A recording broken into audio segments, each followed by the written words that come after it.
Bonjour à vous, c'est Josué et le thème du message d'aujourd'hui c'est être baptisé du Saint-Esprit. C'est-à-dire si vous n'êtes pas baptisé du Saint-Esprit, le but c'est que vous le soyez. Il y a 3 étapes pour être baptisé du Saint-Esprit. La première étape c'est que lorsque vous demandez le Saint-Esprit, vous devez croire que vous avez déjà reçu le Saint-Esprit, vous comprenez, même si vous n'avez encore rien vu. Vous savez, je vous ai dit que tout ce que vous recevez de Dieu, vous le recevez par la foi. Quand je dis que tout ce que vous recevez de Dieu, vous le recevez par la foi, qu'est-ce que cela veut dire? Cela veut tout simplement dire que vous recevez des choses de Dieu avec la foi que vous avez. Vous comprenez? Votre capacité à recevoir de Dieu dépendra de la foi que vous avez. Vous comprenez? Les gens disent que Dieu est souverain. Dieu est souverain dans le ciel. Dieu n'est pas souverain sur terre. Je suis désolé de vous le dire. Dieu est souverain au ciel. Dieu n'est pas souverain sur terre. Dieu sur terre ne fait pas ce qu'il veut. Vous comprenez? Dieu ne fait pas ce qu'il veut sur terre. Vous comprenez? Ce qui permet à Dieu d'intervenir dans notre vie, c'est notre foi. Donc, c'est la même chose avec le Saint-Esprit. Si vous voulez recevoir le Saint-Esprit, si vous voulez être baptisé du Saint-Esprit, vous devez croire que vous avez déjà reçu le Saint-Esprit, même si vous ne le voyez pas. Ça veut dire que lorsque vous demandez le Saint-Esprit, vous devez croire que vous avez déjà reçu, même si vous ne sentez encore rien. Vous comprenez? C'est-à-dire que si je dis par exemple, Seigneur, je veux être baptisé du Saint-Esprit maintenant, je dois croire que Dieu m'a déjà exaucé maintenant. Vous comprenez? Et ensuite, cela va se manifester.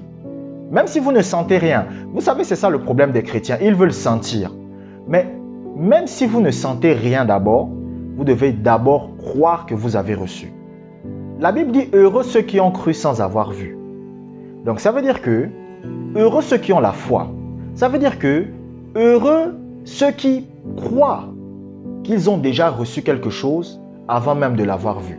Donc ça, c'est la première étape. Vous comprenez? Vous n'avez rien vu, vous ne sentez rien, mais lorsque vous demandez le Saint-Esprit, vous croyez déjà que la chose est là. Ça, c'est la première étape. Je vais vous donner les 2 autres étapes et lorsque vous les pratiquez, vous allez voir le Saint-Esprit, vous allez commencer à parler en langue. La deuxième étape à suivre pour être baptisé du Saint-Esprit, c'est quoi? C'est de commencer à remercier Dieu pour le Saint-Esprit. C'est-à-dire lorsque vous dites à Dieu, Seigneur, je vais être baptisé du Saint-Esprit, même si vous ne sentez rien, qu'est-ce que vous devez commencer à faire? Vous devez commencer à remercier Dieu. Vous devez commencer à louer Dieu, à bénir Dieu pour avoir reçu le Saint-Esprit. Vous comprenez? Et ce qui va se passer à ce moment-là, c'est quoi? C'est que vous allez commencer à ressentir une puissance autour de vous. Vous allez commencer à sentir une atmosphère autour de vous. Vous allez commencer à sentir comme quelque chose qui veut sortir de vous, comme des langues qui veulent sortir. C'est-à-dire que lorsque vous demandez le Saint-Esprit, vous recevez le Saint-Esprit, c'est-à-dire vous croyez que vous l'avez reçu, vous commencez maintenant à remercier Dieu. Merci Seigneur pour le Saint-Esprit. Merci Seigneur pour le baptême du Saint-Esprit. Je te loue et je te glorifie. Et qu'est-ce qui va se passer? Ce qui va se passer, c'est quoi? Vous allez commencer à sentir que l'atmosphère a changé autour de vous.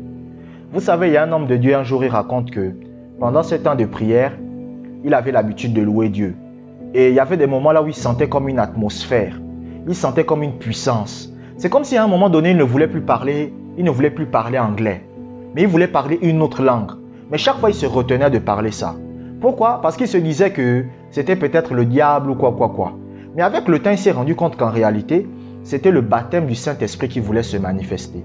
Pourquoi? Parce que lorsque vous demandez à Dieu le baptême du Saint-Esprit, la deuxième étape à suivre, c'est quoi? C'est de commencer maintenant à remercier Dieu, à louer Dieu. Et pendant que vous le faites, pendant que vous remerciez Dieu, pendant que vous louez Dieu pour le baptême du Saint-Esprit, alors que vous ne l'avez même pas encore vu, ce qui va se passer, c'est quoi? Vous allez commencer à sentir une puissance, une atmosphère. Vous allez commencer à sentir une gloire. Vous allez commencer à vouloir parler une langue que vous-même, vous ne comprenez pas. C'est comme ça, vous comprenez. Et vous allez voir, ça arrive souvent à beaucoup de chrétiens. Vous commencez à louer Dieu, vous commencez à remercier Dieu, vous sentez une atmosphère, vous sentez une puissance, vous sentez vous-même que vous avez envie de parler une langue que vous-même vous ne comprenez pas. Vous commencez, vous dites merci Seigneur, merci Seigneur. Vous commencez, vous sentez qu'il y a des choses qui veulent sortir de votre bouche que vous-même vous ne comprenez pas. C'est la manifestation du baptême du Saint-Esprit.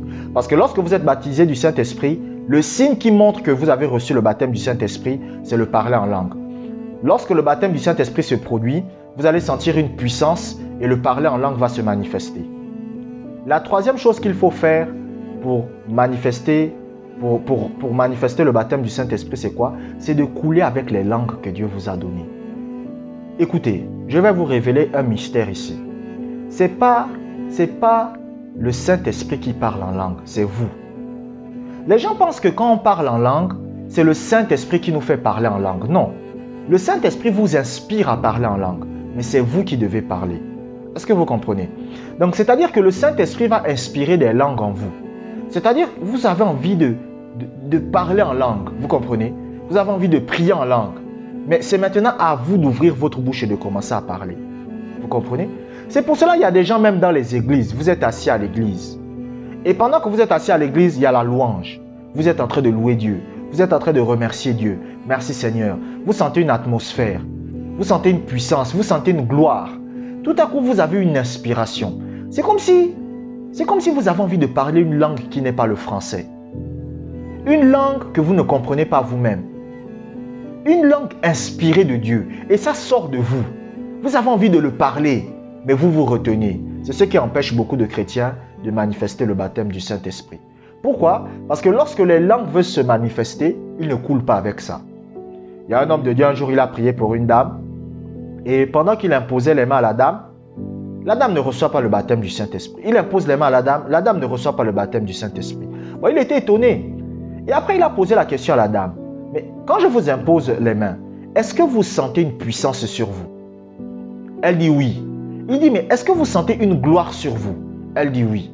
Il dit, est-ce que vous avez envie de parler une langue que vous-même vous ne comprenez pas? Elle dit, oui, pasteur, j'ai envie de parler cette langue, mais je me retiens. Parce que je me dis que c'est peut-être le diable. Et l'homme de Dieu lui dit, c'est pas le diable. C'est le baptême du Saint-Esprit, coulé avec les langues. Et c'est là que maintenant, quand il a imposé les mains à la dame a senti la puissance sur elle.